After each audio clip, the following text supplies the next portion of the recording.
Halo Sobat Beraset, jumpa lagi di IPO Review. Kali ini masih dalam rangkaian IPO bursa yang ramai dan akan kita bahas IPO Trimitra Trans Persada Tbk dengan kode saham Blok.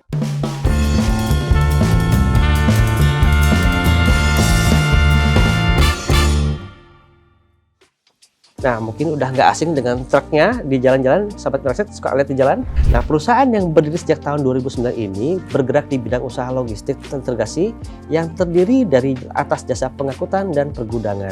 IPO Blok ini didahului oleh masa penawaran awal tanggal 23 hingga 25 Juni, kemudian diikuti oleh penawaran umum tanggal 2 hingga 4 Juli, dan tanggal listing perdana di bursa pada 8 Juli 2025. Melalui IPO ini, Blok akan menawarkan sebanyak 567.247.900 lembar saham baru dengan rentang penawaran di harga Rp240 hingga Rp270 per sahamnya.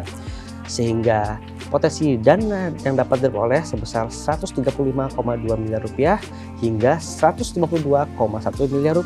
Sekitar 67% dari dana hasil IPO tersebut rencananya akan digunakan untuk suntikan modal kepada anak usahanya yang kemudian akan digunakan untuk pembangunan 3 gudang pendingin di Tangerang, Pontianak, dan juga Makassar. Sementara sisanya sebanyak 33% akan digunakan untuk pembelian 75 hingga 100 unit truk ringan sebagai pendukung ekspansi bisnis perseroan.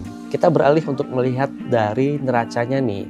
Nah, kita bisa lihat bahwa kondisi neraca cukup baik meskipun jumlah liabilitasnya nyaris seimbang dengan jumlah ekuitasnya. Kemudian dapat kita lihat dari sisi income statement, kinerja operasional bertumbuh dalam 3 tahun terakhir baik dari sisi pendapatan maupun laba bersih. Dari kinerja operasional yang bertumbuh tersebut, maka dapat dilihat tingkat profitabilitas juga solid, di mana angka return on equity mencapai 29% pada tahun buku 2024.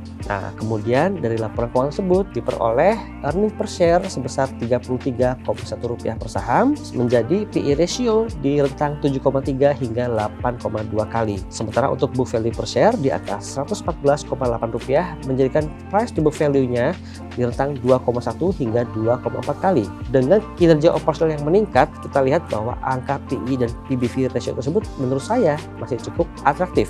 Sekian IPO Review kali ini, jumpa lagi di IPO Review berikutnya, dan jangan lupa sebelum setiap mengambil keputusan dalam investasi, kita harus melakukan investigasi dan analisis yang menyeluruh terhadap perusahaan yang akan kita tuju.